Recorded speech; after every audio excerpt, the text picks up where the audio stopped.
तो ए लोगों, निकाह करो और उस औरत से, उस लेडी से, उस खातून से जो आपको पसंद आए। तो यहां से पता चला कि निकाह का हुक्म आया। अल्लाह तबारक व तआला ने निकाह के बारे में, निकाह के ताल्लुक से फरमाया कि लोगों निकाह करो उस औरत से, उस खातून से जो तुम्हें पसंद आए। तो आखिर ये निकाह क्या चीज है? निकाह ये अरबी लफ्ज के ग्रामर से निकलता है। नकाह या निकाह से ये एक निकला हुआ लफ्ज है जिसके माने होता है मिलना। निकाह के माने होता है मिलना। यानी जैसे आज देखे आप लोग के बारिश हुई, आसमान से पानी गिरा और जमीन में मिल गया। इसी तरह निकाह के माने होता है मिलना। यानी जब लड़के और लड़की का निकाह हो जाता है तो वो इतने रिश्ते में मिल जाते हैं जिसका कोई हिसाब नहीं लगा सकता।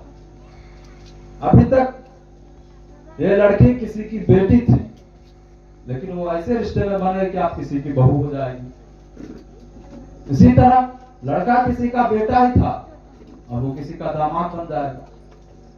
तो ये बहुत सारे रिश्ते में मिल जाते हैं, इसीलिए इसका नाम निकाह रखा गया। और आजकल तो हमारे मुआशरे का हाल, हमारे समाज सोसाइटी का आप लोग हाल देख ही रहे हैं। निकाह को एक ड्रामा बना के रख दिया गया।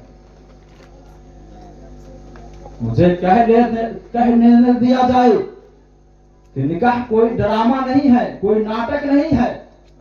आज जो आप लोग देख रहे हैं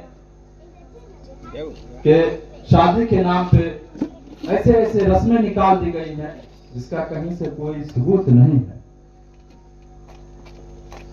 निकाह एक इबादत है और ऐसी वैसी इबादत नहीं है। निकाह की अजमत बहुत बड़ी है। जब ये दुनिया अल्लाह तबारक व तआला ने बनाया, इस दुनिया में इंसान की तख्लीक भी न हुई थी। अभी तक दुनिया में कोई इंसान पैदा नहीं हुआ था। यानी हजरत आदम और हव्वा जन्नत ही में थे। उस वक्त तक कोई इबादत दुनिया में मौजूद नहीं थी। इबादत तो दूर की बात है, कोई इंसान की भी तख्लीक नहीं थी। तो अल्लाह तबारक व तआला ने हजरत आदम अलैहिस्सलाम के बाईं पसली से हजरत हव्वा की पैदाइश की, इसलिए कि बाबा आदम को जन्नत में दिल नहीं लग रहा था। ये सब वाकया आप लोग को मालूम ही होगा लगभग। जब बाबा आदम अलैहिस्सलाम को जन्नत में दिल नहीं लग रहा था तो अल्लाह तबारक व तआला ने उन्हें उनके लिए उनके बाईं पसली से हजरत हव्वा को पैदा किया। और एक चीज यहाँ पे सोचने वाली बात है कि अल्लाह तबारक व तआला चाहता तो कहीं से भी, किसी जगह से भी है जो हजरत हव्वा को पैदा फरमा सकता था, लेकिन आखिर बाईं पसली से क्यों पैदा फरमाया? गौर करने की बात है। तो गौर किया जाए, अगर इस पर सोचा जाए, मंथन किया जाए तो पता चलता है कि बाएं तरफ ही दिल हुआ करता है। दिल के करीब की पसली से हजरत हव्वा को अल्लाह तबारक व तआला ने पैदा किया। और पसली जो होती है, बाएं पसली जो होती है, सीने की टेढ़ी होती है। इसी वजह से औरतों को मारा पीटा नहीं जाए, क्योंकि ये बाईं पसली से बनी है और पसली नाजुक होती है और ये हल्की टेढ़ी होती है। अगर कोई औरत सीधी भी अगर होगी तो वो इमरती की तरह होगी, और उससे भी अगर ज्यादा सीधी होगी तो जलेबी की तरह होगी। यानी अगर औरत को अल्लाह तबारक व तआला ने पैदा किया बाएं पसली से, दिल के करीब वाली पसली से, यानी इससे पता चलता है कि औरत न तो मारने की चीज है, न तो वो पीटने की चीज है। वो तो बाएं पसली यानी दिल के करीब की पसली से पैदा की गई है। इससे पता चला कि वो प्यार करने की चीज है, दिल में बसाने की चीज है। इसी वजह से जब भी हुजूर सल्लल्लाहु अलैहि वसल्लम और हजरत आयशा खाना खाने बैठती थी, तो जब भी हजरत आयशा कुछ खा करके छोड़ देती थी या जिस गिलास में पानी पीती थी, तो हमारे और आपके प्यारे आका नबी करीम सल्लल्लाहु अलैहि वसल्लम गिलास में वहीं से मुंह लगा करके पानी पीते थे जहां से हजरत आयशा मुंह लगा के पानी पिया कर। तो आजकल देखा जाता है कि घर में झगड़े होते हैं तो मारपीट भी हो जाती है। ये सब गलत बात है। तो मैं ये अर्ज कर रहा था, बहुत दूर न निकल जाए, कि अल्लाह तबारक व तआला ने हजरत आदम और हवा के निकाह का हुक्म दिया जन्नत में। उस वक्त ना नमाज जैसी इबादत मौजूद थी, न रोजे जैसी इबादत मौजूद थी, न ज़कात जैसी इबादत मौजूद थी, हत्ता कि कोई इबादत मौजूद न थी। तभी अल्लाह तबारक व तआला ने निकाह का हुक्म दिया। और जब ये दुनिया दारुल अमल से इंशाअल्लाह हम लोग जन्नत में चले जाएंगे, तो देखिए वहां भी कोई इबादत मौजूद न हो, वहां भी कोई इबादत मौजूद ना होगी, न हज जैसी इबादत मौजूद होगी, न नमाज रोजा हज और ज़कात, कुछ नहीं होगा। लेकिन अल्लाह तबारक व तआला वहां भी मोमिन मर्दों का निकाह मोमिना औरतों के साथ फरमाया। इससे क्या पता चला? निकाह की बहुत बड़ी अजमत है।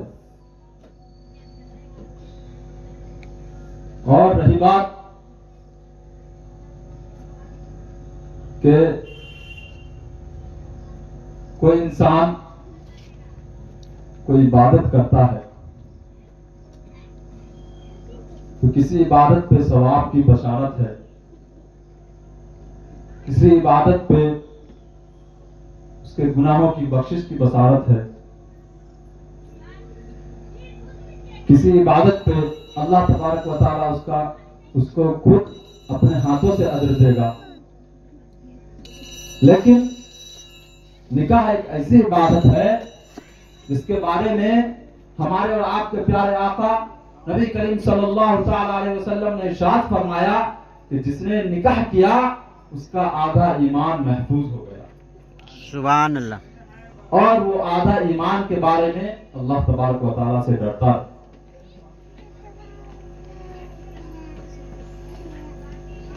हज़रात, तो निकाह की वजह से आधे ईमान की हिफाजत हो जाती है, और निकाह की वजह से निगाहें भी झुक जाया करती है, यानी निगाहों में हया पैदा हो जाता है।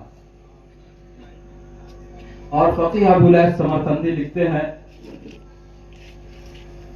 कि कोई शख्स निकाह करता है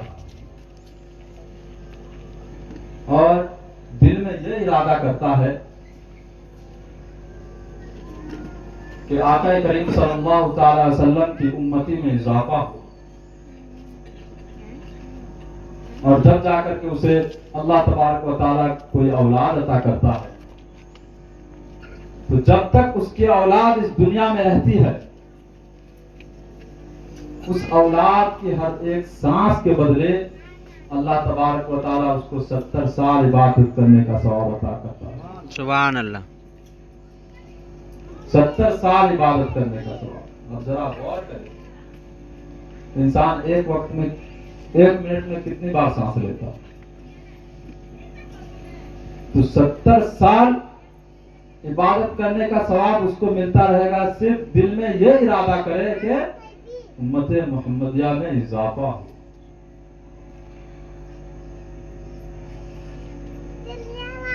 और मैंने ये खुतबा मसलूना के बाद ये आयत पढ़ी, उनके निसा मसना व सुलासा व रुबा, फ़इन ख़िफ़्तुम अल्ला तादिलु फ़वाहिदा, मसना व सुलासा व रुबा, कि इंसान एक वक्त में कितनी शादी कर सकता है, यानी मसना यानी दो, सुलासा यानी तीन, और रुबा यानी चार।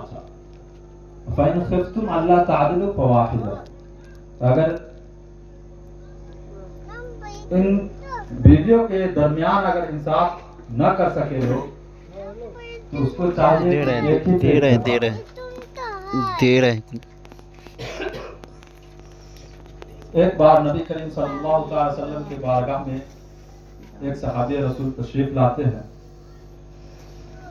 और जब वो तशरीफ लाते हैं तो आका करीम सल्लल्लाहु अलैहि वसल्लम देखते हैं कि वो मुस्कुरा रहे हैं, तो आपने उनसे दरियाफ्त की, क्या बात है, आप आज बहुत खुश नजर